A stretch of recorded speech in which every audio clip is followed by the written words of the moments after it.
Você acha que conhece Tarantino, mas e se seus planos mais icônicos, seus confrontos mais selvagens e suas mortes mais frias fossem copiados quadro a quadro de uma pilha de filmes italianos empoeirados que a maioria dos executivos de Hollywood nunca assistiu? Esta noite, estamos desenterrando os ossos dos spaghetti westerns. 12 clássicos cult tão perigosos que alguns foram banidos, alguns foram esquecidos, mas todos foram citados por Tarantino como escrituras secretas. Esta é a verdadeira história dos maiores fora da lei do cinema e do diretor que roubou seu estilo. O Grande Silêncio, 1968. A neve cai, uma arma faz clique e um pistoleiro mudo enfrenta um mal tão frio que congela a alma. O Grande Silêncio não é apenas um spaghetti western, é uma marcha fúnebre com balas. Dirigido por Sergio Corbucci e estrelado pelo estoico Jean-Louis Trintignant como Silêncio, este filme quebrou todas as regras. Westerns deveriam ser sobre o sol escaldante, finais esperançosos e mocinhos bem definidos. Corbucci joga tudo isso pela janela. Aqui, o Oeste é um deserto coberto de neve, os heróis estão condenados e o verdadeiro vilão, o assustadoramente sorridente Klaus Kinski, parte vitorioso. Por que Tarantino ficou obcecado por este filme? Porque ele ousou ser feio.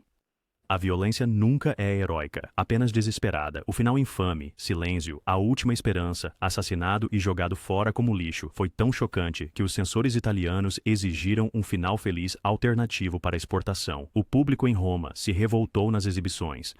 Enquanto isso, os críticos chamaram Corbucci de anarquista do Oeste. Tarantino descreveu o final como os últimos 10 minutos mais bonitos e brutais já filmados. Ele prestou homenagem em Django Livre, a neve, os impasses sem esperança e a ideia de que às vezes o mal vence, não importa quão nobre seja o herói.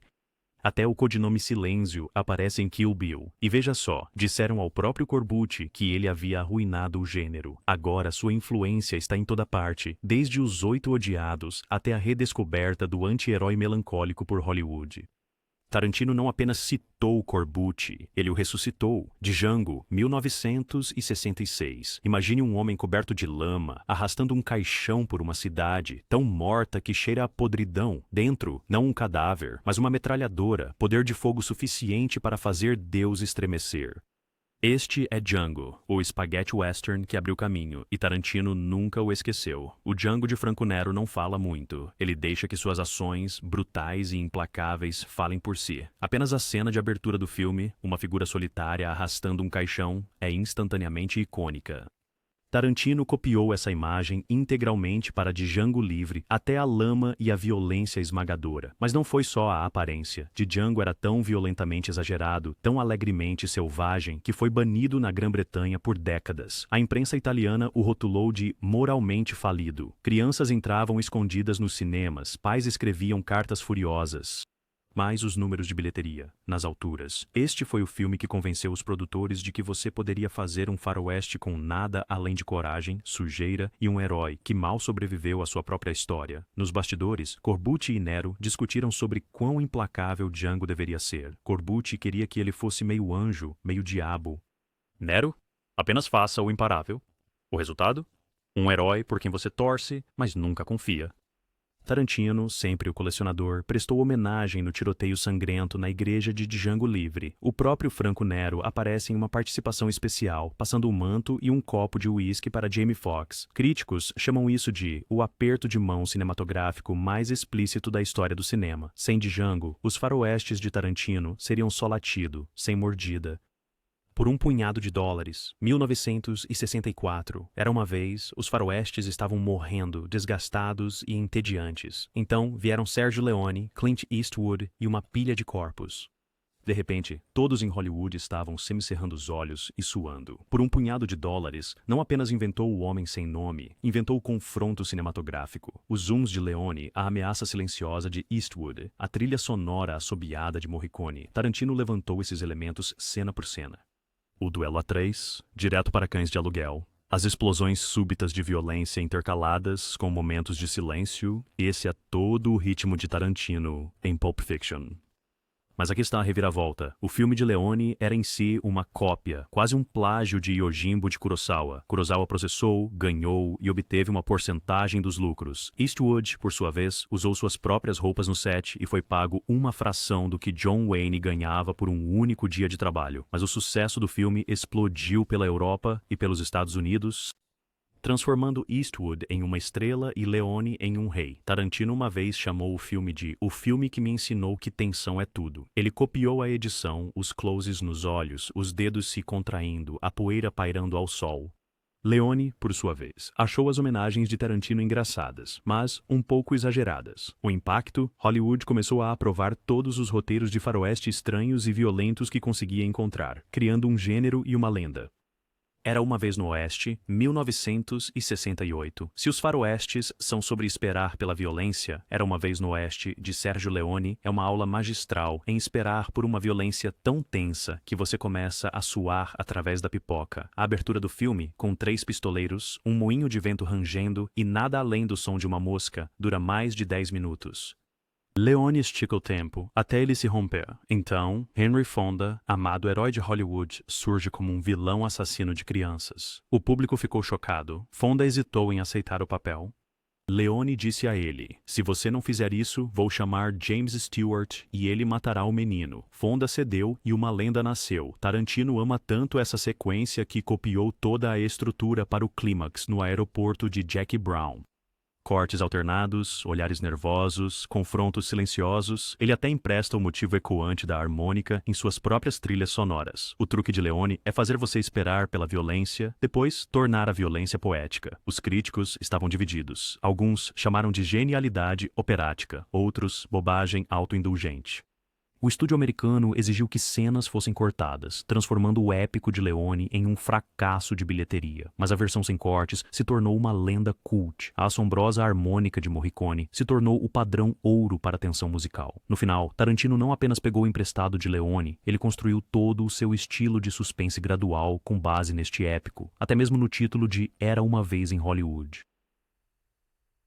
A Morte anda a cavalo, 1967. A vingança nunca morre, apenas recarrega. A Morte anda a cavalo é um daqueles filmes que é pura atmosfera. Flashbacks varridos pelo vento, assassinos tatuados e uma dinâmica de mentor e protegido tão tóxica que você precisa de uma vacina antitetânica depois de assistir. John Philip Law interpreta Bill, um garoto cuja família é massacrada na sua frente. Anos depois, o rosto de cada assassino está gravado em sua memória e na do público, graças a incessantes flashbacks oníricos. Entra Lee Van Cleef, interpretando Ryan, um fora da lei endurecido com suas próprias contas a acertar. Tarantino não apenas roubou a música, o tema ameaçador e envolvente de Morricone aparece em Kill Bill. Ele copiou a estrutura, uma série de vinhetas brutais, flashbacks inseridos na violência e a lógica implacável da vingança. Atrás das câmeras, Law e Van Cleef discutiam sobre o tempo de tela e os créditos. Petroni, o diretor, ameaçou sair depois que o estúdio tentou remontar o filme em uma comédia de amigos. O compromisso? Mais tiroteios, menos diálogo. O público adorou. Tarantino chama Death Rides a Horse de o modelo para o filme moderno de vingança. O olhar assombrado de Law aparece nos flashbacks da noiva. O slogan do filme, quando você esperou 15 anos para matar um homem, alguns minutos a mais não importam, poderia ter saído direto da caneta de Tarantino. O resultado, o tropo A Vingança é um prato que se serve frio, eternamente consagrado no DNA do cinema. The Big Gun Down, 1966. Quem é o verdadeiro vilão, o fora da lei, ou o homem com um distintivo e um rancor? O filme The Big Gun Down coloca o caçador de recompensas de Lee Van Cleef contra o astuto camponês mexicano de Thomas Millian. A princípio é o clássico caçador e presa, mas cada perseguição, cada duelo turva as águas morais até que você esteja torcendo pelo suposto vilão. Then you are still person star.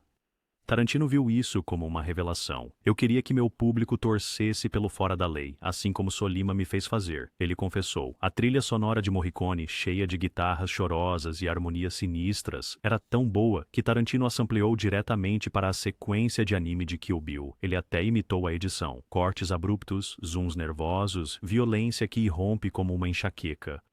Nos bastidores, Millian improvisou a maior parte de seu diálogo, enfurecendo Van Cleef e encantando o diretor. O resultado? Uma química tão elétrica que quase causou um curto-circuito no set. Os distribuidores americanos, no entanto, cortaram meia hora e dublaram o personagem de Millian como um tolo cômico, perdendo todo o sentido.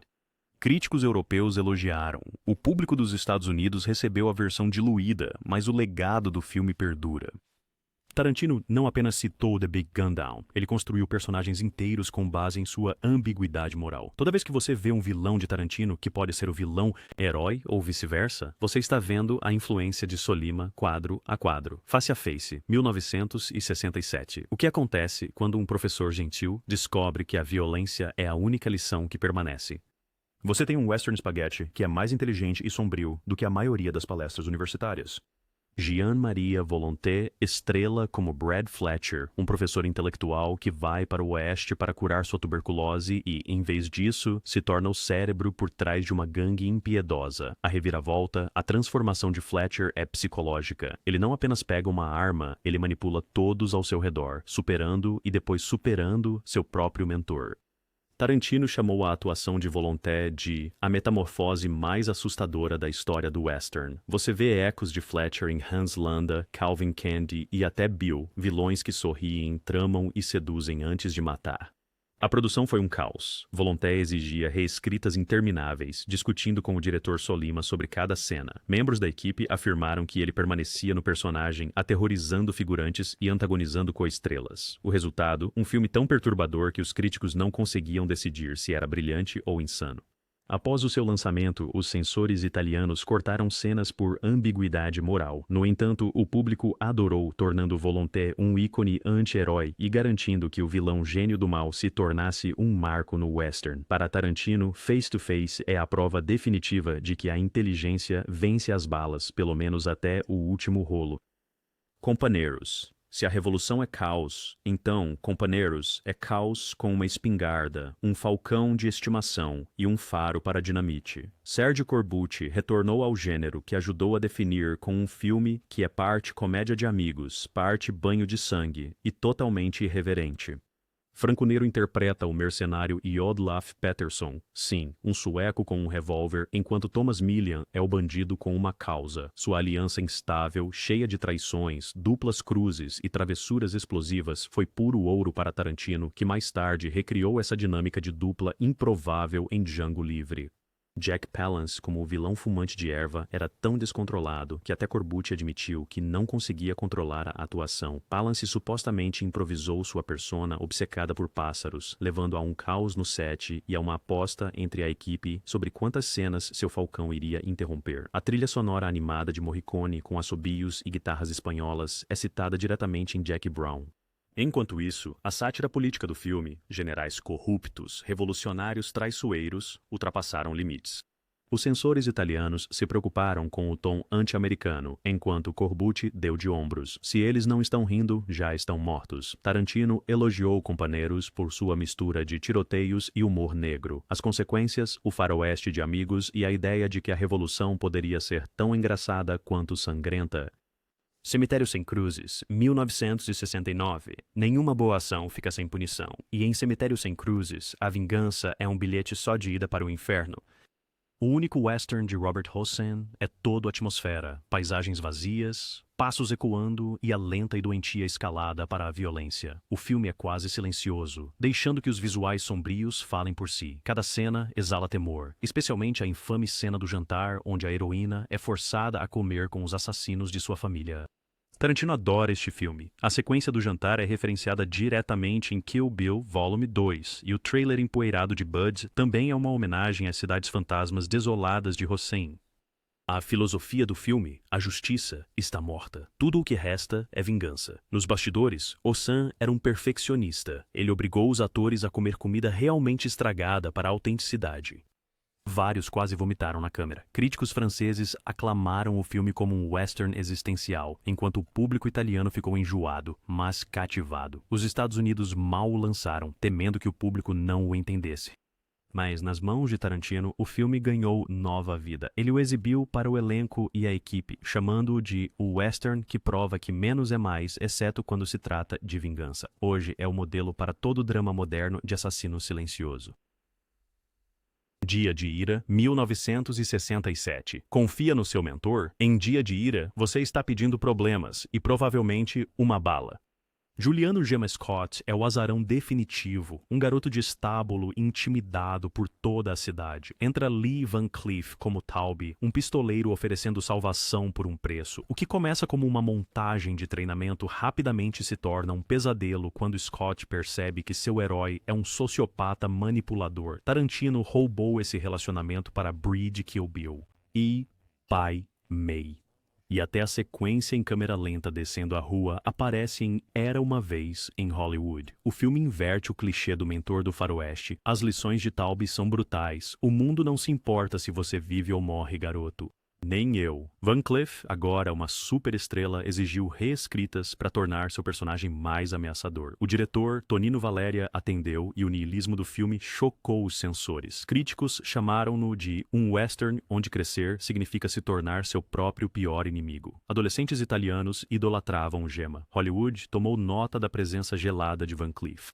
Nos bastidores, a tensão fervia. Gemma ressentia-se de sempre interpretar o aprendiz. Van Cleef insistia em ter o nome no topo. O resultado? Química explosiva e uma história que Tarantino continua a citar. Não confia em ninguém, especialmente nos seus heróis. Uma pistola para Ringo, 1965. Ele sorri, ele encanta, ele atira em você pelas costas. Uma pistola para Ringo torna o anti-herói bonito demais para conforto. Juliano Gemma estrela como Ringo, um pistoleiro bem apessoado que se infiltra em uma gangue fingindo ser um dandy inofensivo. A reviravolta, ele é um sociopata com maneiras perfeitas, abatendo vilões e inocentes igualmente. Tarantino roubou esse tipo de personagem para Vincent Vega em Pulp Fiction, o assassino que parece seu melhor amigo, e para Archie Hickox em Bastardos Inglórios. A sequência de título do filme com sua música pop animada e quadros congelados é refletida em Kill Bill. A confiança descontraída de Ringo faz a violência parecer divertida. Críticos acusaram o filme de glamorizar o assassinato. O público, no entanto, compareceu em massa, tornando Gemma uma estrela instantânea. Drama de produção. O final original de Gemma o tinha morrendo, mas os produtores mudaram isso no último minuto, temendo uma reação negativa de sua nova base de fãs. Gemma supostamente odiou a mudança, sentindo que isso roubou a alma da história. Tarantino discorda. A morte nunca é tão legal quanto um retorno. O resultado? Um novo arquétipo de faroeste. O assassino que você deixaria namorar sua filha até ele puxar o gatilho. Chamam-me Trinity, 1970. E, se o homem mais durão do oeste preferisse macarrão a pistolas. Chamam-me Trinity é o western que ninguém esperava. Uma comédia, um filme de amigos e uma extravagância de brigas, estrelada por Terence Hill e Bud Spencer. O pistoleiro preguiçoso e rápido como um raio de Hill discute com seu irmão gigante que come sardinha. As brigas são coreografadas como números de dança. Cada soco é dado com um piscar de olhos. Tarantino emprestou a estrutura e o tom para a sequência de Bruce Lee em Era Uma Vez, em Hollywood, onde a verdadeira luta é sobre ego, não vida ou morte. Os críticos odiaram no início, chamando de a morte do western. O público, no entanto, ficou entusiasmado. Na Itália, o filme superou James Bond em bilheteria. As crianças imitavam as brigas cômicas nos playgrounds. O gênero mudou da noite para o dia, gerando uma onda de spaghetti westerns cômicos.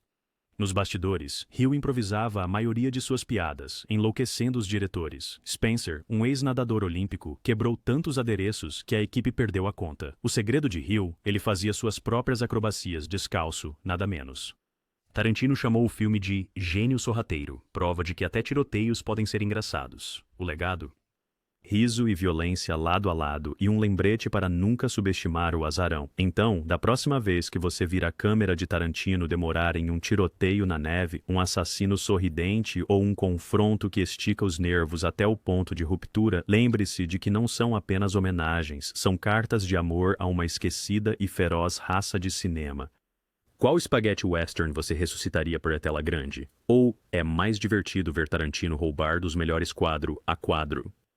Prepare-se porque da próxima vez vamos mergulhar ainda mais fundo nas histórias mais selvagens que os filmes já ousaram contar.